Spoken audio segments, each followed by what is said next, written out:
이제 우리 함께 말씀을 보겠습니다. 에베소서 1장 15절부터 23절까지 말씀, 저와 여러분 교독하도록 하겠습니다.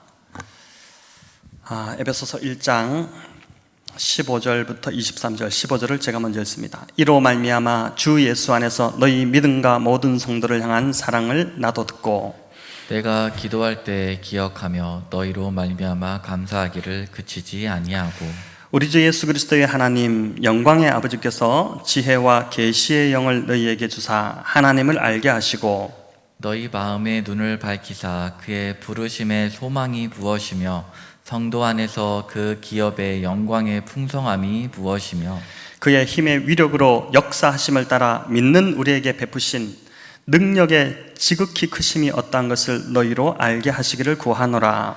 그의 능력이 그리스도 안에서 역사하사 죽은 자들 가운데서 다시 살리시고 하늘에서 자기의 오른편에 앉히사 모든 통치와 권세와 능력과 주권과 이 세상뿐 아니라 오는 세상에 일컫는 모든 이름 위에 뛰어나게 하시고 또 만물을 그의 발 아래 복종하게 하시고 그를 만물 위에 교회의 머리로 삼으셨느니라. 함께 읽습니다. 교회는 그의 몸이니 만물 안에서 만물을 충만하게 하시는 이의 충만함이니라.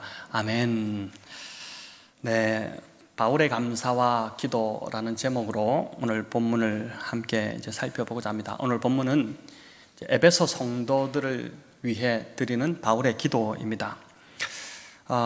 서로를 위해 이제 기도해 주는 것, 그것은 교회 공동체의 특권이고 또 교회 공동체만이 할 수 있는 그런 일일 것입니다. 세상 사람들도 서로 염려해 주고 걱정하기도 하고 하지만은 기도하지는 않습니다. 왜냐하면 기도의 대상을 알지 못하기 때문이고 기도의 대상을 믿지 않기 때문입니다. 나를 위해 기도해 주는 사람이 있다는 것만큼 이제 큰 힘이 되는 것은 없습니다. 매주 토요일에 저희 강도사님과 이제 전도사님이 각자의 자리에서 저를 위해서 이제 기도를 매주마다 합니다. 주일 설교를 잘 감당하도록 기도해 주시는데 저는 이제 진짜 그 기도의 힘을 매주 느끼고 있습니다. 물론 우리 성도님들은 이제 더 기도하실 것입니다. 저도 부족하지만 성도님들 한 분 한 분을 위해서 사정을 살피고 또 하나님 주시는 마음을 따라서 이제 기도합니다. 목사로서 느끼는 것이지만 가장 이제 좋은 것이 뭐냐면은 기도해 주는 분이 좋습니다. 다른 어떤 것보다도 기도해 주는 분이 좋습니다. 기도 없이는 감당할 수 없는 것, 그게 바로 이제 목회이기 때문에 그런 것이죠. 교회 공동체가 좋은 이유는 이제 서로를 위해 기도해 줄 수 있기 때문입니다. 교회 공동체의 이 작은 단위, 우리가 이제 구성한, 편성한 이 작은 단위 목장은 서로를 위해 더 깊이 또 더 간절히 기도해 줄 수 있는 그런 소그룹입니다. 우리가 아쉽게도 목장 편성하려고 한 번도 대면으로 만나지 못해서 참 아쉽기는 하지만 바울이 에베소 이 교회 편지를 쓰면서 이제 로마 감옥에 갇혀 있었기 때문에 에베소 성도들을 향한 그 기도가 더 간절해졌던 것처럼 우리가 만나지 못하는 이 시간이 서로를 위해 더 간절히 좀 기도할 수 있는 그런 기회로 좀 삼으시면 좋겠습니다. 전 세계 그리스도인들 중에서 이제 한국 사람들만큼 기도를 많이 하는 그런 민족도 없습니다. 그런데 또 한국 사람들만큼 기도에서 주시옵소서를 그렇게 많이 반복하는 나라도 없다고 합니다. 기복신앙이 기도에 이렇게 영향을 미친 것입니다. 우리가 주일학교 때부터 기도의 사요소라고 이제 이렇게 배웠는데 감사, 고백, 간구, 찬양 이렇게 네 가지를 배웠지 않습니까? 기도를 시작하면서 먼저 하나님 앞에 감사드리고 그리고 이제 죄를 고백하고 구할 것을 간구하는 기도를 드리고 마지막에 이제 하나님께서 이루실 것들을 또 하나님을 찬양하는 그 찬양의 기도로 마무리를 합니다. 그런데 우리의 기도 속에는 이 감사나 찬양이나 또는 고백 이런 기도보다는 가만히 보면 간구의 기도가 대부분을 차지합니다. 기도를 시작하면서부터 뭐 다른 거 다 생략하고 무조건 구하는 기도가 이제 많이 나옵니다. 현실이 너무 급급하다 보니까 이제 현실의 절박한 문제를 구하는 간구의 기도가 우리 기도의 대부분을 이제 차지하는 것입니다. 또 서로를 위해 기도할 때도 이제 당면한 시급한 문제를 해결해 주시도록 그렇게 간구의 기도를 많이 하는 것을 보게 됩니다. 자녀가 시험에 붙을 수 있도록, 또 남편이 승진하도록, 또 병이 낫도록, 사업이 잘 되도록, 뭐 이런 등의 어려움을 해결할 수 있는 기도, 그 기도를 많이 서로 부탁하기도 하고, 또 그런 기도를 부탁받았을 때 그 간구를 하나님 앞에 많이 드리기도 합니다.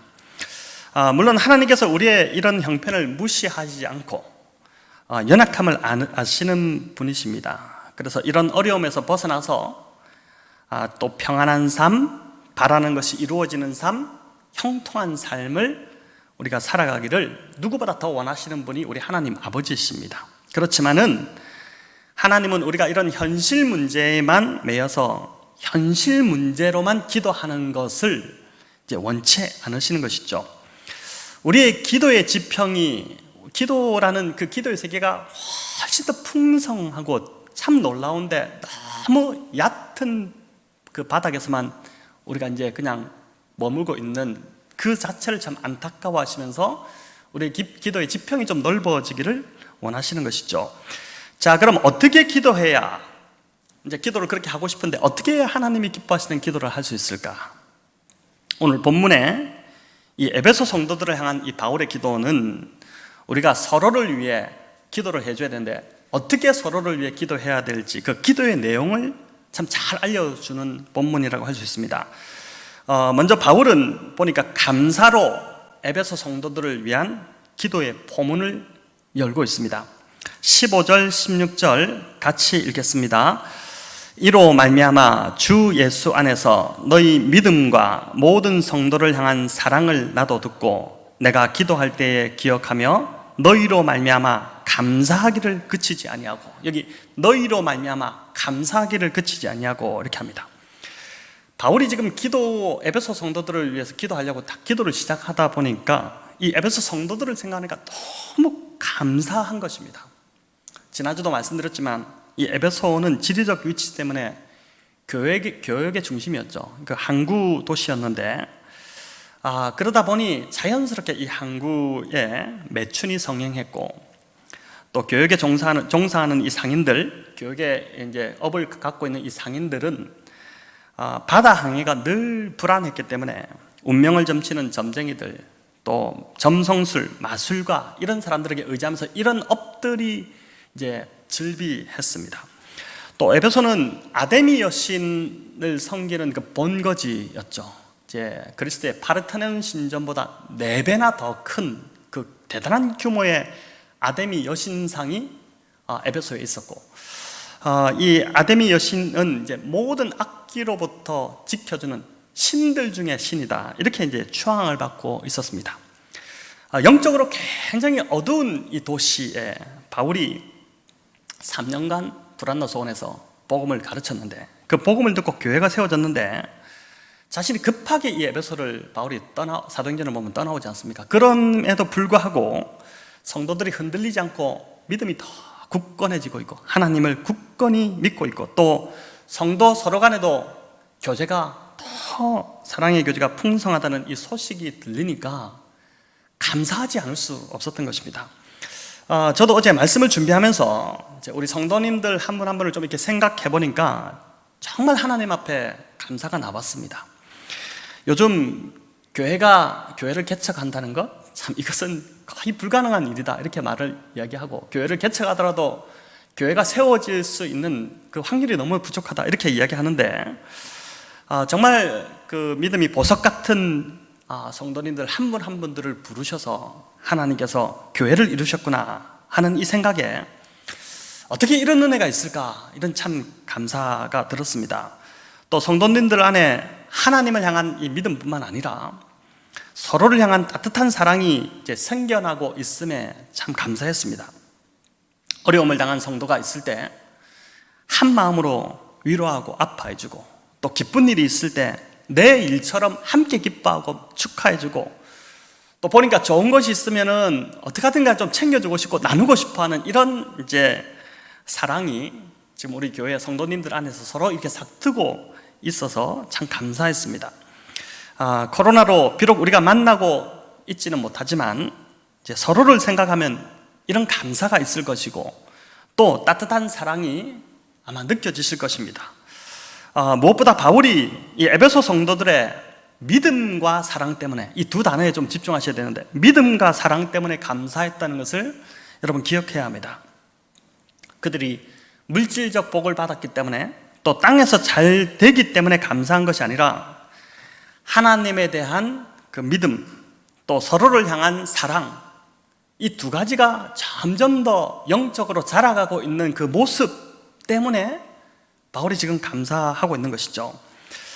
여러분, 땅에서도 잘 되면 참 너무 감사한 일이죠. 이번 주 이제 한 성도님과 통화하면서 사업장 오픈을 앞두고 참 많은 염려가 되고 있는데, 그 염려했던 일들이 하나씩 잘 풀려가고 있다, 이런 말을 듣는데 제가 얼마나 감사한지 막 제가 더 감사가 되었습니다. 어려운 시기에 자영업 하시는 분들 마음이 얼마나 졸이겠습니까? 그런 성도님들의 마음을 알기 때문에 이런 좋은 소식이 들리면 이제 함께 감사가 되는 것이죠. 반면에 사업이 너무 어려워서 이제 기도해달라는 그런 전화도 이제 받게 되는데, 그렇게 될 때 참 제 마음도 많이 무너지고 이게 어떻게 해야 되나 이러면서 이제 더 간절히 기도하게 됩니다. 여러분, 육적인 축복도 이렇게 감사한데 영적인 축복이 임하는 것은 더 큰 감사의 제목이지 않겠습니까? 믿음이 없던 사람이 교회 나오기 시작하면서 말씀을 들으며 이제 예수님에 대한 믿음이 굳건해지고 성령 세례를 받고, 그리고 세례를 받는다면 이 얼마나 이거보다 더 큰 감사의 제목이 어디 있겠습니까? 또 교회가 팔을 나누고 서로 헐뜯고 만나면 막 비방하고 이렇게 하는 것이 아니라 서로를 뜨겁게 사랑한다면 이보다 더한 감사가 없는 것이죠. 성도가 서로 아플 때 함께 아파하고 기쁜 일이 있을 때 내 일처럼 함께 기뻐해 준다는 것, 그 자체가 한 몸이 되어가고 있다는 증거일 것입니다. 교회는 참 신비하게도 세상의 어떤 모임과 다르게 그리스도를 머리로 하는 그의 몸이고, 우리 모두는 이제 그 몸의 지체들입니다. 그렇기 때문에 그 교회 공동체에 속해 있는 이상 참 신비롭게도 기쁨과 슬픔을 외면할 수가 없습니다. 함께 이제 겪게 될 수밖에 없는 것이죠. 왜냐하면 우리가 그리스도의 한 몸이기 때문에, 지금 몸으로 이루어가기 때문에 이제 그런 것입니다. 자, 이제 지금까지가 이제 바울의 기도의 서론, 이제 감사를 우리가 말씀드렸다면은 17절부터는 바울의 기도의 이제 본론이 나오는데, 성도 서로를 위해 우리가 어떻게 기도해야 하는지가 나옵니다.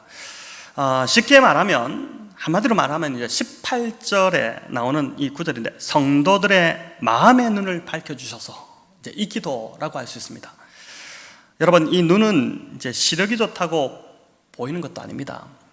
지식이 많고 많이 배웠다고 해서 보이는 것도 아닙니다. 17절에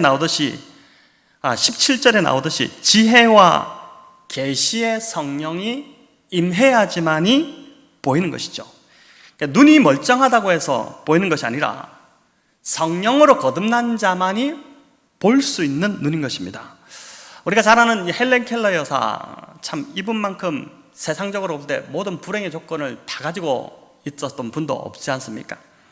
보지 못하는 맹인이요, 듣지 못하고 말하지도 못하는 참 그 불행한 그러한 조건을 다 갖추고 있었지만은, 그러나 그녀가 세상을 떠날 때 남겼던 그 한마디가 뭐냐면은 나의 일생이 참으로 아름다웠습니다, 이 말이었습니다. 아니, 그 조건으로 볼 때는 이 아름답게 만들어질 수 없는 그 인생인데 어떻게 나의 일생이 참으로 아름다웠다고 고백할 수 있었을까요? 육신의 눈은 감기고 귀는 다치고 이렇게 했지만은 성령으로 거듭나고 마음의 눈이 밝아지고 나니까 세상이 그토록 아름답게 보일 수가 없었던 것이죠. 마태복음 6장 22절에 예수님께서 이렇게 말씀하셨습니다. 우리 같이 한번 보겠습니다. 눈은 몸의 등불이니 그러므로 네 눈이 성하면 온몸이 밝을 것이요 눈이 나쁘면 온몸이 어두울 것이니. 그러니까 마음의 눈이 밝으면 보이는 모든 것이 다 밝고 아름답게 보이는데, 마음의 눈이 성하지 않으니까 모든 것이 믿지 못하겠고, 또 부정적으로 보이고 부족해 보이고 불만스러워 보이고, 그렇게 보이니까 마음의 이 눈으로 인해서 어떻게 됩니까? 몸까지 다, 또 그 삶이, 즉 그 삶이 다 어두워져 버리는 이제 그런 일들이 일어난다는 것입니다. 이 얼마나 참 고생이며 안타까운 일입니까? 바울은 에베소 성도들의 이 마음의 눈을 밝혀서 이제 밝혀달라고 이렇게 기도하면서 세 가지를, 그 마음의 눈이 밝아져서 세 가지를 볼 수 있도록 해달라 이렇게 기도하는데, 그 세 가지가 부르심의 소망, 그리고 기업의 영광의 풍성함, 또 능력의 크심입니다. 여러분 18, 19절 우리 같이 한번 읽어보겠습니다. 너희 마음의 눈을 밝히사 그의 부르심의 소망이 무엇이며 성도 안에서 그 기업의 영광의 풍성함이 무엇이며 그 힘의 위력으로 역사하심을 따라 믿는 우리에게 베푸신 능력의 지극히 크심이 어떠한 것을 너희로 알게 하시기를 구하노라. 아멘. 자, 여러분, 바울이 강구한 이 세 가지, 지금 이 한 구절로 읽을 때는 잘 들어오지 않을 텐데 하나씩 좀 그 의미를 살펴보면, 첫 번째가 부르심의 소망입니다. 자, 여러분, 에베소 교인들은 이전에는 에베소 항구에서 복음을 듣기 전에는 그 부두에서 그냥 일용직 노동자들, 소망 없이 살아가던 자들이었습니다. 소망의 반대말이 절망이지 않습니까?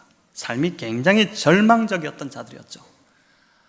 그냥 정욕에 빠져서 하루하루 살아가고 우상과 운명에 매여서 늘 불안하고 두렵고 짓눌리는 그런 삶을 살던 자들이었는데, 바울을 통해 이 예수 그리스도의 복음을 듣고 그들이 죄와 사단의 사슬에서 완전히 해방되어서 자유롭게 되었습니다.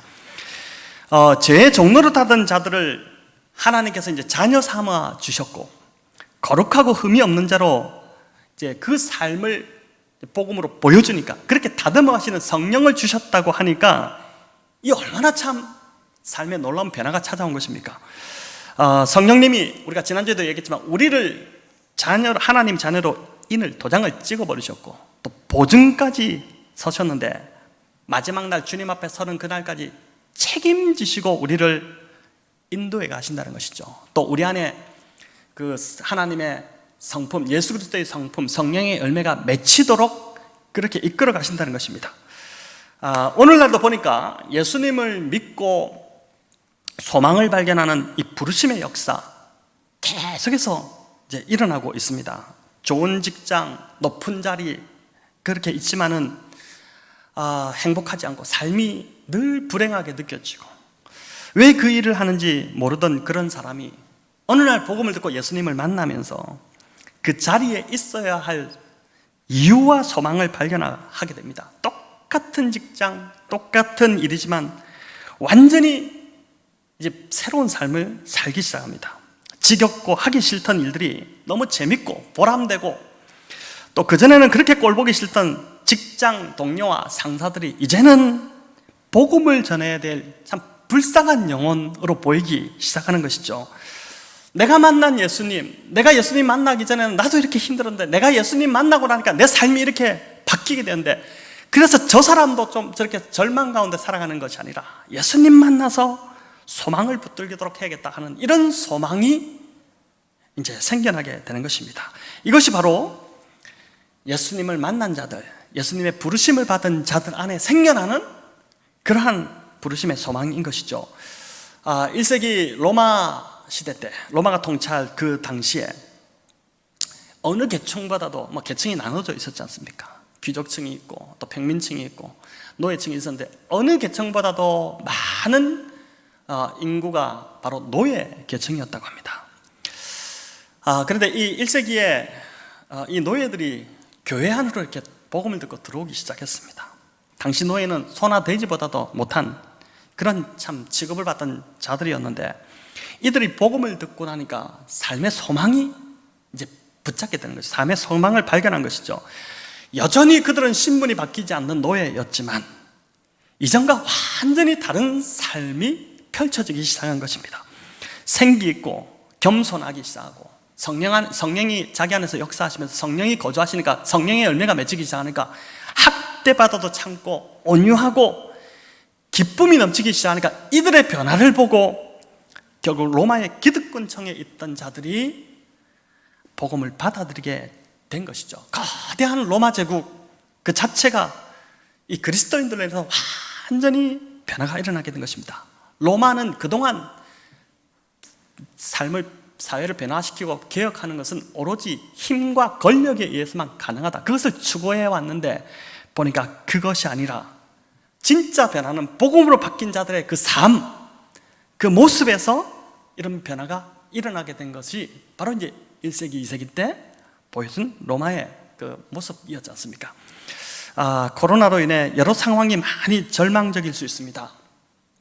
당장의 현실의 문제를 해결해야 할 급급한 상황에 매주 마주해야 할 수 있습니다. 그러나 이런 현실 속에서도 본질적인 기도를 놓지 마시기를 바랍니다. 하나님, 지금 나를 부르신 이 자리를 소망의 자리로 바꿔주시옵소서. 지금 현실은 주님 너무 절망스럽고 죽을 것 같습니다. 하지만 하나님이 나를 부르셨다면 반드시 소망으로 바꿔주실 줄을 믿습니다. 더 이상 피하고 싶고 또 도망치고 싶은 자리가 아니라 내가 더 가고 싶고 머물고 싶고 기다려지는 자리가 되게 하시고, 늘 하던 일들이었지만은 지겨운 것이 아니라 이제 의미를 새롭게 부여해 주시고, 늘 만나는 그 사람들이 더 이상 부담이 아니라 이제는 정말 복음이 필요한 그러한 불쌍한 영혼들이 되어서 하나님을 꼭 전해주고 싶은 자들이 되게 해주십시오. 이런 일들이 주여 내 삶에도 지금 이 어려운 상황 속에서 내 삶에도 이 부르심의 소망 때문에 일어나게 해주시옵소서. 여러분, 이 기도를 서로를 위해서 하셔야 된다는 것입니다. 부르심의 소망을 보는 눈이 열릴 때 하나님께서는 필요하다면 물질적 복도 채워주실 것입니다. 물질적 복을 열어주실 것입니다. 왜냐하면 모든 만물이 하나님의 것이고 하나님의 것이 아닌 것이 없기 때문에 그런 것이죠. 그러나 부르심의 소망이 새로워질 때, 이 소망으로 우리가 새롭게 우리 삶이 바뀌게 될 때 그전처럼 물질적 복에 집착할 이유도 없게 됩니다. 왜냐하면 우리가 더 큰 복, 더 놀라운 복을 이미 맛고 왔기 때문에 시시하게 되는 것이죠. 그리고 또 어떤 형편에 처하든지 바울처럼 자족하는 법을 배우게 될 것입니다. 여러분, 이런 부르심의 소망에 저와 여러분의 마음의 눈이 열리도록 서로 우리 간절히 기도해 주시기를 바랍니다. 두 번째, 기도, 눈을 열어, 마음의 눈을 열어 보게 하는 두 번째가 뭐냐면은 그의 기업의 영광의 풍성함입니다. 여러분, 우리말 성경은 그 기업의 풍성한 영광이다 이렇게 되어 있는데, 헬라어는 하나님의 기업입니다. 그러니까 여기서 이제 하나님의 기업의 풍성한 영광이다 이렇게 되어 있는데, 하나님의 기업이 무엇일까요? 이제 구약은 하나님의 기업이 다름 아닌 그분의 백성 이스라엘이라고 합니다. 신명기 9장 26절을 우리 같이 한번 읽어봅니다. 여호와께서 간구하여 이르되, 주 여호와여, 주께서 큰 위엄으로 속량하시고 강한 손으로 애굽에서 인도하여 내신 주의 백성 곧 주의 기업을 멸하지 마옵소서. 여기 이 모세의 기도이지 않습니까? 보니까 주의 기업이 곧 주의 백성 이스라엘이라고 합니다. 신약으로 와서는 이 주의 기업이 하나님의 교회의 성도들, 바로 저와 여러분이 하나님의 기업입니다. 여러분, 그렇기에 이 바울의 두 번째 기도는 하나님의 기업인 성도들의 영광의 풍성함을 보게 해달라는 간구입니다. 저와 여러분이 영광스러운 존재라고 생각하십니까? 또 그렇다면 왜 우리가 영광스러운 존재입니까? 왜 우리가 영광스러운 자들입니까? 하나님의 자녀가 되었기 때문에 그렇죠. 여러분, 로마에서 양자를 입양하는 문화가 있었지 않습니까? 노예가 워낙 많다 보니 노예 중에 정말 신체적으로 건강하고 또 정신적으로 참 괜찮은 사람들이 있는데, 그런 자들을 어떻게 됩니까? 양자로 입양해서 이제 세우게 되죠. 양자로 입양되는 순간 이제 주인이었던 자가 아버지로 바뀌게 됩니다. 그렇기 때문에 주인의 모든 것은 곧 양자로 입양된 그 아들의 것이 되었습니다. 주인이 영광스러운 위치에 있으면 있을수록 어떻게 됩니까? 그 아들, 양자로 입양되는 그 아들도 더 영광스러운 자가 되는 것입니다. 그리고 그 당시 가장 영예로운 양자는 누구였냐면 바로 황제의 아들이 되는 것이었죠. 자, 저와 여러분, 예수 그리스도로 인해서 만왕의 왕이신 하나님을 아버지로 하는 양자로 입양이 되었습니다. 이게 성경에 기록되어 있는 증거이죠. 땅의 왕과는 비교할 수 없는 그 영광, 대단한 영광이 우리에게 온 것입니다. 이 대단한 영광이 우리에게 임했고 이미 임했죠. 또 앞으로 그 나라에 우리가 이 영광으로, 이 영광 중에서 하나님과 함께 왕노릇하게 될 것이라고 성경이 기록하고 있습니다. 문제는 우리가 이 영광의 풍성함을 잘 못 느끼고 있다는 것입니다. 그것이 잘 다가오지 않는다는 것이죠. 그래서 자꾸만 어떻게 하냐면은 엉뚱한 세상의 영광을 추구하려고 합니다. 그걸 붙잡으려고 합니다. 그런 세상의 영광의 자리에 앉아야지만이 사람들이 나를 인정해주고 대우해 줄 것이라고 생각합니다. 그러나 이미 이런 영광, 대단한 영광이 우리 안에 임했다는 이 거룩한 자존감이 우리 안에서 분명히 있다면은 세상의 영광을 별로 부러워하지도 않고 기죽지도 않습니다. 내가 이미 영광스러운 대단한 존재가 되었는데 그렇기 때문에 아주 당당해지는 것이죠. 또 앞으로 완전한 영광을 소유할 것이기 때문에 세상의 지금의 어떤 영광을 그걸 가지지 못해서 아쉬워하거나 또 목맬 이유가 없는 것입니다. 그것을 얻지 못했다고 해서 막 절망할 그런 이유도 없는 것이죠. 중요한 것은 여러분, 이런 성도의 영광의 그 풍성함이 우리 안에 이미 임했는데 이것은 인간의 지식으로 절대 깨달아지지 않는다는 것입니다.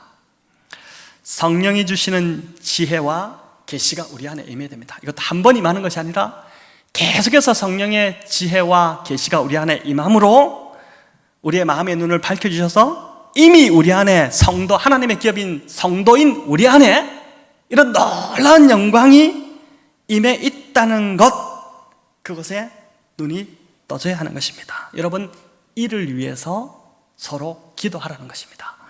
직장 승진하고 사업 잘 되고 이런 기도보다 더 놀라운, 참 대단한 하나님의 영광이 우리 안에 임해 있다는 그 사실에 우리의 눈이 떠지도록, 그래서 그것이 우리의 거룩한 영적 자존감, 자신감이 되도록 서로를 위해서 기도해 주라는 것입니다. 자, 여러분, 세 번째는 하나님의 위대한 능력의 크심입니다. 이 말은 무슨 말이냐면은 하나님의 능력이 대단히 위대하고 크신데 그 능력이 믿는 우리를 위해 역사하고 지금도 역사하고 있다는 이 사실에 눈이 열릴 수 있도록 서로 기도하라는 것입니다. 20절은 여러분 그 능력이 얼마나 큰지를 말씀해 주는데 뭐라고 합니까? 그 능력이 그리스도를 죽은 자 가운데서 살리신 능력이다. 또 하늘에 올리셨고 하나님 보좌의 우편에 앉히신 능력이라고 합니다. 여러분, 세상에 어떤 능력이 죽은 자를 살릴 능력이 있습니까? 왕의 권세, 왕의 능력도 죽은 자를 살리지 못합니다. 여러분, 이보다 더 큰 능력이 어디 있겠습니까? 또 21절, 22절 우리 같이 한번 읽어볼까요? 모든 통치와 권세와 능력과 주권과 이 세상뿐만 아니라 오는 세상에 일컫는 모든 이름 위에 뛰어나게 하시고 또 만물을 그의 발 아래 복종하게 하시고 그를 만물 위에 교회의 머리로 삼으셨느니라. 자, 여기 보십시오. 모든 통치와 권세와 능력과 주권, 이게 뭐냐면은 비슷한 말인데 눈에 보이지 않는 어둠의 세력을 총칭하는 표현입니다. 십자가에서 우리 주님께서 이 모든 어둠의 세력을 다 꺾으셨다는 것입니다. 승리하셨죠.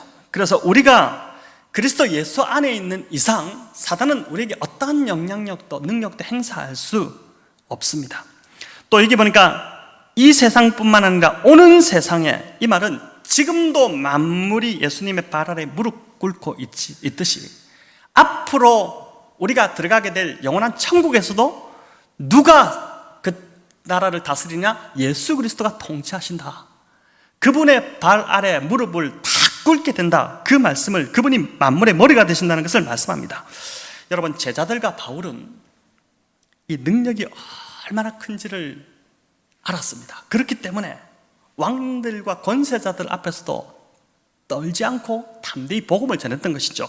왜냐하면 그들이 아무리 높다 하더라도 예수 그리스도의 권세 아래 다 무릎 꿇는 하찮은 인간에 불과하다는 것을 알았기 때문에 그 능력의 크심이 얼마나 위대한지를 알았기 때문에 그들이 담대히 복음을 전할 수 있었던 것입니다. 성도 여러분, 죽은 자를 살리시고 모든 어둠의 세력을 무릎 꿇게 하는 이 하나님의 크신 능력이 오늘 그 능력을 믿는 저와 여러분 안에서도 지금도 역사하고 있다는 이 사실에 눈을 뜨셔야 합니다. 하나님의 능력이 임했을 때 초라하고 연약한 한 그 시골의 여인에 불과했던 마리아가 성자 예수님을 잉태하는 그러한 경험을 했었고, 또 하나님의 크신 능력이 임했을 때 그 엘리야는 하늘에서 불을 내리는 그 경험을 하게 되고, 또 3년간 그 땅에 기근으로 비가 오지 않았는데 정말 그 땅에 폭우가 쏟아지는 이제 그러한 능력을 맛보았습니다. 그러나 이런 능력보다도 제가 어제 말씀을 준비하면서 가만히 보니까 우리에게 진짜 필요한 능력, 하나님의 크신 능력이 우리에게 어떻게 역사하는가를 보니까 우리의 변하지 않는 그 옛사람이 성령 충만한 사람으로 변화되도록 하시는 것이고, 정말 질기게 끊어지지 않는 그 제된 습성이 내 안에서 역사하시는 하나님의 그 크신 능력으로 끊어지는 것을 경험하고 있다는 것입니다. 여러분, 변하지 않을 것 같은 남편, 변하지 않는 참 속썩이는 자식 때문에 힘들어하시는 성도님들이 있습니다. 또 내 안에서 끊어지지 않는 이 자꾸 반복되는 죄의 습성 때문에, 나의 연약함 때문에 너무너무 괴로워하는 분들이 있습니다.